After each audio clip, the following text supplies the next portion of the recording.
Todo ser vivo, de uma simples bactéria ao complexo ser humano, precisa de energia para viver, crescer e se reproduzir. A principal fonte dessa energia é a glicose, que os organismos obtêm das mais variadas maneiras. As plantas, por exemplo, fabricam seu próprio alimento através da fotossíntese. Já os animais, na sua grande maioria, conseguem energia quebrando a glicose dos alimentos que ingerem através da respiração celular, que só acontece na presença do oxigênio. Alguns organismos, no entanto, desenvolveram um outro processo, também com a quebra da glicose, mas sem a necessidade de oxigênio. Esse mecanismo chama-se fermentação. A fermentação acontece o tempo todo à nossa volta. Quem nunca deixou, por exemplo, o feijão cozido no fogão de um dia para o outro? O que encontrou quando acordou? O feijão estava todo azedo, todo fermentado. Neste caso, a fermentação estragou a comida, mas em outros, ela ajuda a fabricar alimentos. Desde a antiguidade, o homem usa a fermentação para produzir comida, bebida e até medicamentos. Vinho, cerveja, queijo e pão são tão antigos quanto a agricultura. A verdadeira causa da fermentação, no entanto, só foi descoberta na segunda metade do século XIX.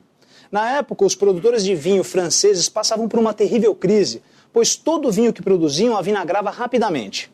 Eles resolveram então procurar o especialista em fermentação da Universidade de Lille, o professor Louis Pasteur.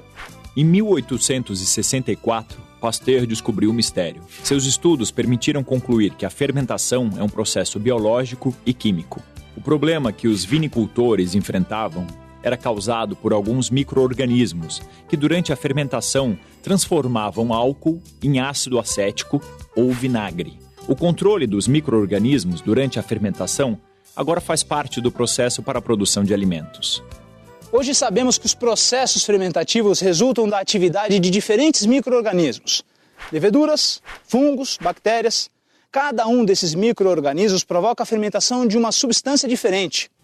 No caso do leite e do iogurte, por exemplo, quem provoca a fermentação da lactose e açúcar do leite são bactérias conhecidas como lactobacilos. Estamos aqui numa pequena fábrica de queijos para mostrar para vocês como funciona a fermentação lática.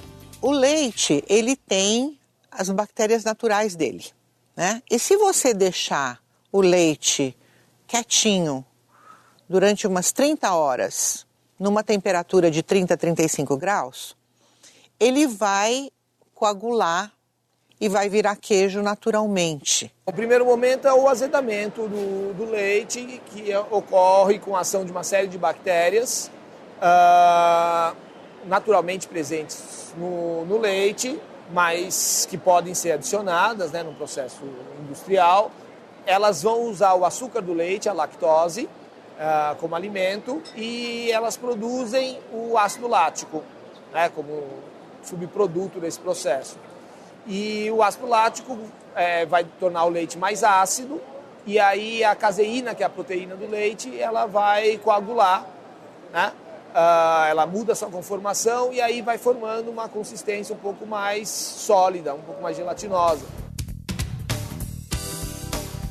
Esse pãozinho fresquinho, macio, assim como a gente está acostumado a comer, só é possível pela fermentação provocada por um outro micro-organismo, as leveduras, seres unicelulares que pertencem ao reino dos fungos. A partir do açúcar presente na farinha do trigo, né? E enzimas que vão transformando o amido do trigo nesse açúcar, ela vai produzindo, essa levedura vai produzindo gás carbônico e álcool. Num ambiente adequado, uma temperatura adequada, como vai ter um grande excesso de alimento, essa levedura vai se multiplicando, né? E aí consegue produzir a quantidade adequada de gás carbônico, que fica aprisionada no glúten, né, na massa do pão, e por isso que o pão cresce, né? E esse álcool é depois expulso na hora que você assa o pão, né, ele evapora e vai embora, assim como boa parte desse gás carbônico, mas aí a massa já está cozida e o pão já está com a estrutura formada. A levedura também é usada para fabricar álcool e bebidas alcoólicas. Vamos partir para um experimento na prática? Quem não gosta de uma garapa tirada na hora? caldo de cana é energia pura. Eu gosto, acho gostoso. Bem doce, né? Primeiro que é uma tradição, né? Dá uma animada. Para além de ser uma fonte de energia, ele tem um sabor bacana, agradável. Opa, obrigado.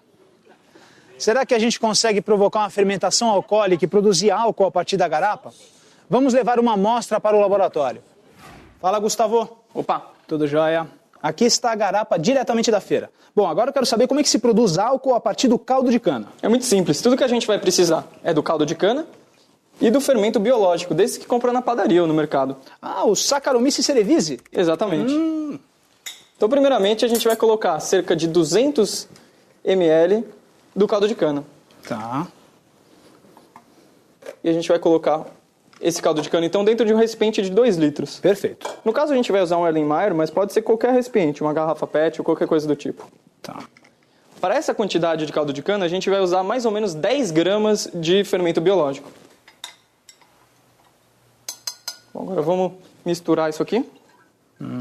Agora a gente vai tampar esse recipiente com uma rolha furada, de onde sai essa mangueira que vai ser colocada dentro dessa solução. Essa é uma solução saturada de hidróxido de cálcio, popularmente conhecida como água de cal, que eu preparei simplesmente dissolvendo o hidróxido de cálcio em água.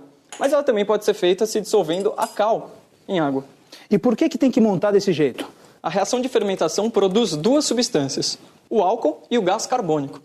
O gás carbônico produzido vai sair por essa mangueira aqui e quando entrar em contato com o hidróxido de cálcio dessa solução, vai produzir carbonato de cálcio, que vai provocar um turvamento dessa solução. Ah, perfeito. E quanto tempo demora? Para essa quantidade que a gente colocou, acho que umas 4 horas. 4 horas? Eu acho que dá tempo de comer um pastel. E tomar uma garapa. Opa! Vamos lá.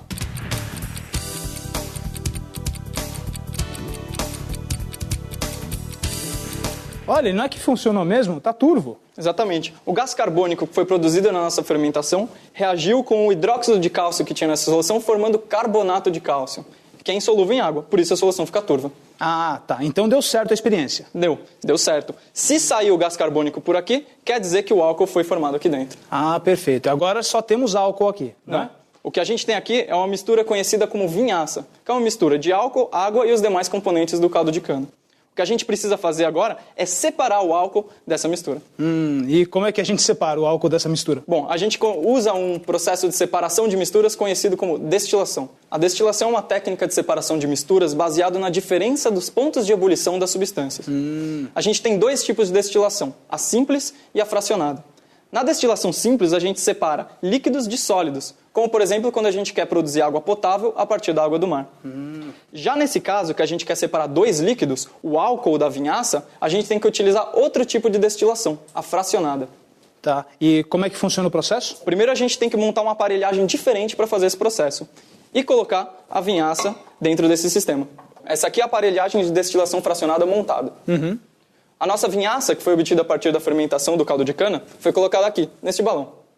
Então aqui a gente tem uma manta de aquecimento que vai fazer o aquecimento desse sistema. E o que falta agora, Gustavo? Bom, só falta a gente ligar a nossa manta de aquecimento e começar a destilação. Opa, vamos lá. A partir do momento que entrar em ebulição, os vapores vão subir por essa coluna. Tá, e o que vai ser liberado aqui? Por aqui vão sair uma mistura de vapor d'água e vapor de álcool. E eles vão entrar nessa coluna que é chamada de coluna de fracionamento. Essa coluna vai fazer a separação entre esses 2 vapores. Por quê? A água tem uma temperatura de ebulição maior que a do álcool. Portanto, antes de chegar aqui em cima, ela vai condensar e vai voltar para o nosso sistema. Entendi. Já o álcool, por ter um ponto de ebulição menor, consegue subir toda por essa torre e entrar aqui no nosso condensador. Quando ele entra no condensador, então aqui, vai ocorrer a condensação desses vapores de álcool. Aqui por fora, a gente vai ligar uma bomba de aquário para passar água por fora desse sistema. E a água que vai fazer essa troca de calor entre o vapor e o ambiente. O vapor, quando troca o calor, se condensa formando álcool líquido, que vai descer por aqui e ser recolhido nesse Erlenmeyer. Ah, tá. Ele passa de gasoso para líquido de novo.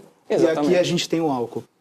Nossa, é muito interessante, né? Os líquidos estão realmente sendo separados. Sim. É um método simples e eficaz. Sim, por isso que esse mesmo método é utilizado na separação dos vários componentes do petróleo. O petróleo é uma mistura de vários líquidos com diferentes pontos de ebulição. Então é utilizado uma coluna de fracionamento como essa, só que feita de aço com dezenas de metros de altura.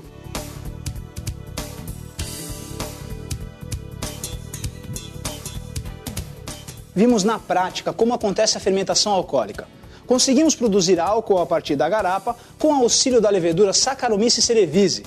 Diferentes linhagens dessas leveduras são utilizadas na fabricação de vinhos e cervejas, bem como em praticamente todas as bebidas destiladas. Essa levedura é o principal micro-organismo presente no fermento caipira, usado na fabricação da cachaça, a bebida mais popular do Brasil. No caso da cachaça, a gente usa o caldo de cana, né? Adiciona essa levedura e ela vai usar o açúcar presente na garapa e vai produzir o álcool e o gás carbônico, né? O gás carbônico vai embora, né? Inclusive durante o processo a gente vê o líquido borbulhar, né? E o álcool vai se concentrando. Depois que a garapa fermenta, para obter uma bebida com maior teor de álcool é feita uma destilação, né? Esse líquido é aquecido, né? E esses vapores vão ser condensados, em geral num alambique que é feito de cobre. De Pasteur até hoje, muito se descobriu sobre fermentação e suas aplicações na indústria de alimentos, combustíveis e medicamentos. Mas ainda tem muito para se conhecer. As possibilidades de aplicação crescem a cada novo conhecimento adquirido, o que pode melhorar a vida de todo mundo. Bons estudos!